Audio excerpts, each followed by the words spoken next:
이 상황에서 갈라치기에 주의하자라는 얘기를 했는데 요걸 또 교묘하게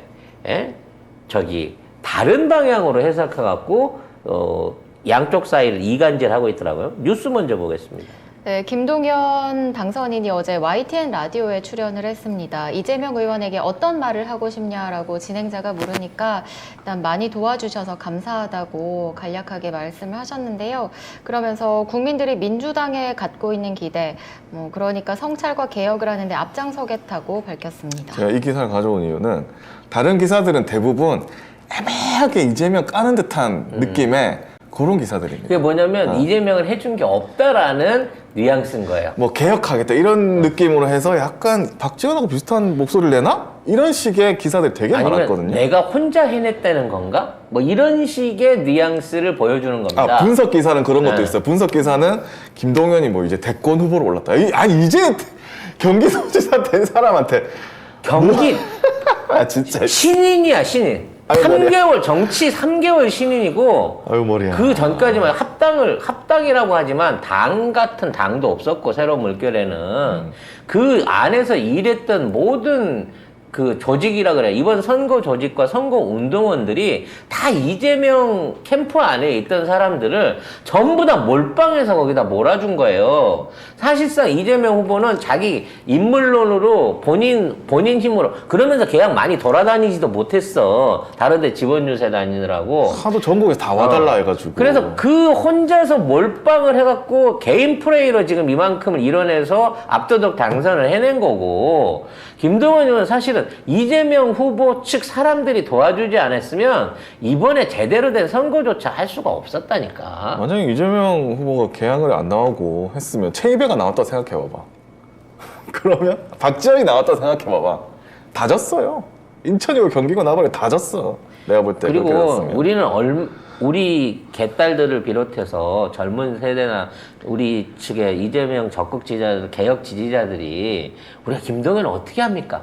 우리도 사실 긴가민가 하잖아. 나도 맞아요. 우리도 이게 애매해. 애매해. 아직까지는 하는 걸 봐야 알지. 어떻게 뭐 하는지 실적을 보자. 본 적이 없으니까 그냥 똑똑하고 잘난 사람인 줄 아는데 김종인 여시대하고 다 연관이 있는 사람인 그렇죠. 거고. 저희가 처음부터 경계해야 될 사람으로 한때는 얘기했었죠. 저쪽에 국민의 집 후보로 나오는 거 아닌가 의심했던 사람이기도 한데 어찌됐거나 대선 막판에 이 사람이 우리 쪽으로 와가지고 역할을 하고 뭐 그 역할이 얼마나 컸는지 모르지만 그로 인해서 지금 경기지사까지 올라간 건 맞지만 이재명 후보가 손들어준 거 아니라고 치면 우린들 뭘 믿고 김동연을 맞아요. 찍었겠냐고. 그러니까. 맞아요. 그래서 우리가 원칙에 흔들리면 안 돼요. 무슨 얘기냐면은 이재명이 이끌어서 승리했다라는 걸 우리가 부각시킨다고 다른 후보들의 승리까지 계속 얘기하고 있는 건 맞는데 여기서 우리는 절대 잊으면 안 되는 게 뭐냐면 우린 이재명을 보고 가는 거지 그 밑에 사람들을 보고 가는 게 아니에요. 다시 말해서 이들의 승리는 이재명에게 힘을 실어주기 위해서 필요한 것일 뿐, 그리고 민주당이 이재명 중심으로 돌아가기 위해서 이들이 역시 이재명에게 힘을 실어주게 하기 위해서 우리가 이들을 응원한 것일 뿐, 절대로 무게중심 축이 다른 쪽으로 쏠리게 해서는 안 된다라는 거. 그러니까 대신에 갈라치기도 안 된다. 갈라치기도 안 되고, 그리고 가장 중요한 건 그겁니다. 우리가 이재명을 믿는 이유는 딱 하나예요. 이재명은 우리에게 검증받은 사람입니다. 이재명은 죽었던 게 아니라도 믿을 수 있는 사람이라는 걸 우리가 지난 몇 년간 확인을 했어요. 몇 년이 옵니까? 성남시장 때부터 지금 10년이 넘는 시간 동안 이명박근혜를 우리가 다 거쳤는데 눈으로 확인했기 때문에 우리는 그 사람을 15년 동안 봤기 때문에 확인할 수 있는 거고 검증된 사람이기 때문에 믿고 가는 겁니다. 근데 나머지는 솔직히 모르겠습니다. 저는 모르겠습니다. 그래서 저는 단 한 번도 지금 김동연이라든지 김한규라든지 뭐 나머지 사람들에 대해서 응원하는 글을 쓴 적도 없어요. 왜? 윤석열 때 여러분 뒤통수 맞으셨잖아요. 그거 반면교사로 머릿속에서 평생 잊으면 안 됩니다. 진짜. 언제든 이재명 등 뒤에 칼 꽂을 수 있는 사람일 수 있다라는 생각을 가지고 우리에게 완벽하게 이재명 이상으로 검증받을 때까지 매의 눈으로 계속 봐야 되는 게 맞습니다. 맞아요. 예. 저희가 어찌됐거나 이재명 의원을 만들어냈습니다. 그래서 이제 의회 권력 안에서 활동할 수 있는 여지를 만들었어요. 그래서 이제 벌써부터 이제 불체포 특권 관련한 얘기들이 나오고 있습니다. 에라이. 자, 문제는 뭐냐? 이재명 후보 하나를 잡기 위해서 299명이 불체포 특권을 내려놓지 않은데 동의할 수 있냐 이거지. 아무도 못하지. 절대 못합니다. 권성동 얘기했다가 깨갱했잖아. 그렇지. 권성동이가 한동훈이 시켜갖고 그거 했어요. 그게 그럼 이재명가 그럼 당론으로 가져와. 당론으로 해봅시다 우리. 깔라면 까 나는 떳떳하니까 이거 없었어도 나는 견뎌낸 사람이야라고 얘기하는 순간 그건 좀 이렇게 나오고 있는 거거든요. 앞으로 2년 동안은 이재명 후보 못 건듭니다. 불체포 특권 지네들이 내려놓지 않는 이상. 지금 있는 이 상황에 경찰이 김혜경 여사 부인, 이재명 의원 부인 법카 관련한 증거 자료를 조사한다고 129군데에 그 법카에 긁혀졌던 업체들을 압수수색을 했다고 합니다. 그러니까 우연히 볼펜 하나 보좌관이 사갖고 갔을 뿐인데 문방구 1년 장부를 다 털어간 거예요.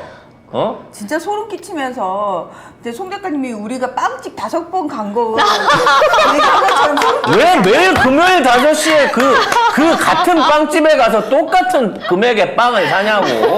저는 송 작가님 진짜 검사가 되셨어야 한다고 생각합니다. 너무 잘하셨을 것 같아요. 밤이나 낮이나. 압수수색을. 네, 너무 잘하셨을 것 같아요. 난 정말 과로사로 죽었어 내가 검사했으면. 그러니까요. 왜 충실하거든 낮과 밤을 다. 맞습니다. 또 네. 밤에 또 겁나 잘 하셨을 헐. 거예요. 예. 지금도 잘 하고 싶은데. 지금은 하지 마요. 네. 아무튼 이와 같은 짓거리들을 벌리고 있습니다만 이제는 못 건든다는 얘기예요. 그리고 제일 중요한 건 이재명의 말이 이제 공식화돼서 언론이라든지 SNS를 통해서 흘러나올 수 있는 언로를 열었다는 겁니다.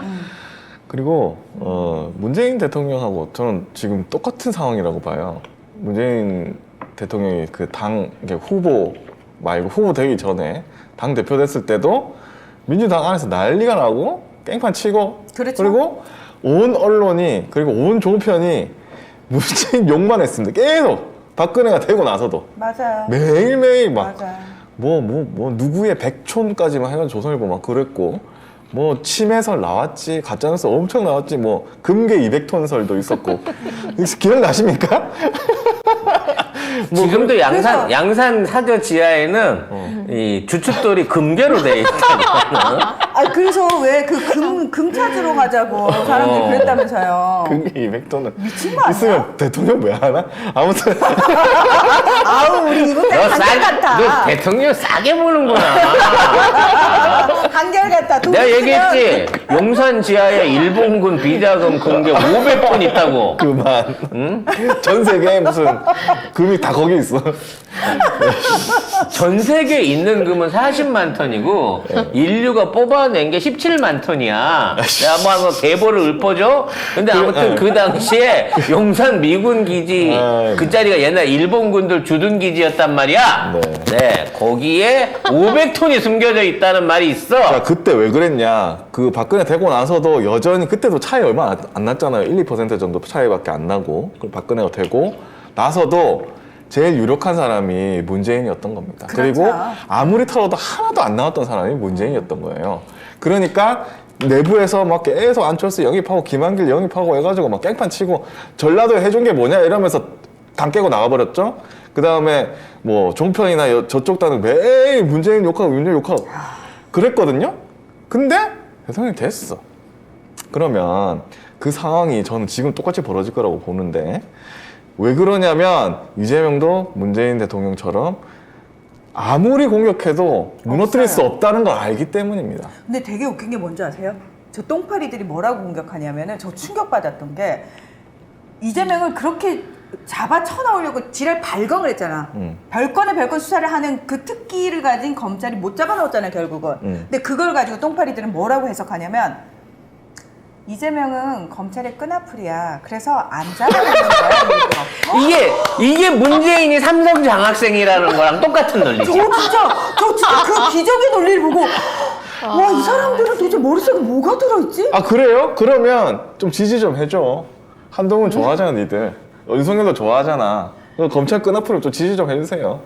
저 너무 그러니까 민주당을 분열시키기 위해서 검찰이 심어놓은 끈앞풀이고 살려두는 거래요. 그거 저쪽에 돌리면 괜찮네. 가짜뉴스로. 와, 나 진짜 그거 보면서 태극기 부대로 돌리면 아니 괜찮을 것 그런 같아. 사람들 그러면서 밑에다가 우리 꼭 문풀을 지켜야 해요. 이러는데 이거는 어떻게 연결되는 문프는 삼성 거지? 장학생이고 이재명은 검찰 끈앞풀이면 정신병이다 진짜. 너 보면서 미친 새끼 아니야? 이러고 이 멀쩡한 줄 알았더니 이 새끼 네. 이러면서 제가 패치를 끊었거든요. 또라이 새끼들. 막장 드라마. 하여튼 또 이렇게 뭐- 쓰면 욕먹습니다. 아름답게 만들어 가도록 하고요. 네. 결과적으로 이제 이재명 후보를 공격하기 위해서 자해를 할 수 있을 만한 잘. 스스로 이제 국회의원 특권을 내려놔야 되니까 자해를 할 수 있을 만한 용기를 발휘하겠다고 하면 뭐 당당하게 그러면 바꿔 더블로 갈게요. 자꾸 방탄이라 그러니까 다 벗어 씨. 300명 다 갑옷 벗고 한번 나와 보자고. 부동산부터 시작해갖고 개개인 증권거래부터 시작해 친인척 비리, 다 까자? 입시비리 개운하게 법카까지 전부 다 시원하게 한번 까보자고 300명 다. 그거 우리 바라던 바야. 제발. 우린 당에 상관없이 한 사람 한 사람 제대로 검증해서 제대로 된 일꾼 쓰고 싶은 게 우리 국민들 마음이에요. 이것들이 고양이 목에 방울 못 달면서 말이야 큰 소리만 땅땅 치다가 결국 이렇게 당당하게 입성하고 나니까 이제 뭐 국회의원 면책 특권령이 쏙 들어갔어 이 쓰레기 같은. 무서운 거지. 근데 진짜 검찰의 끈앞을 이재명 이 똥파리 논리들을 저쪽에 카톡으로 돌리면은 지지율 높아지나? 정말 근데 그거 믿는 사람이 있더라고요. 믿지. 난 너무 어이가 없더라고요. 그래서 나는 내 소원이 유능한 해커를 하나 고용해가지고 아니면 그 우리 노인네들 받는 카톡 있잖아. 그 카톡 발송 시스템에 침입을 하는 거야. 그래서 그걸 그대로 놔둔 상태에서 우리 쪽 기사를 하나씩 몰래 심어주는 거지. 마치 그런 거랑 똑같은 거네. 이게 문재인이 김정일한테 보낸 편지입니다 해서 쭉 했어. 밑에 다 읽어보니까 박근혜가 보낸 거네요? 그런 거 아니지. 그런 거 왜냐면 알았어. 얘네들이 그런 식으로 많이 한 건 그 우연의 실수인 거고 우리는 이제 고의적으로 거기에 이제 보내는 거야. 사실 이번에 용산 이전한 것도 점쟁이 말 듣고 간 거고 이게 김건희가 옛날에 이러 해갖고 오랜만에 이번에 듣네. 옷 입고 나온 것도 샤넬에서 옷을 입고 나왔다고 난리인데 그게 시중에 파는 물건도 아니고 샤넬에서 직접 판 물건도 아니고 시리얼 넘버는 있는데 그게 그 에디션 제품이라 가격이 수천만 원대래. 그게 어떻게 개손에 있는지 아무도 모른다네? 뭐 요런 진실들을 섞어가지고 같이 보내주는 거지. 그 문재인 대통령 금괴가 그쪽으로 까듯이. 똑같이 걔네들 가짜 뉴스에 우리 진짜 뉴스를 하나씩 섞어갖고 이 노인네들 헷갈리게 하는 거야. 그거 아니고서는 개과천선이 안 돼요. 휴대폰을 뺏어버리기 전에는. 디올인가, 그리고 디올. 진짜 카톡 인사는 다 그걸로 해. 김건희 같은 며느리 맞으세요. 자, 윤석열 같은 사위 맞으세요. 네. 그 인사지. 자식이 말을 안 들을 때는 호스로 패세요. 뭐 이런 거 계속 해줘야 되는 거죠. 샤넬 아니고 디올. 네. 죄송합니다. 제가 샤넬 에디션을 꽂히셨어. 마음 아픈 그 과거가 있어가지고. 또 무슨 연결 안 돼. 샤넬까지.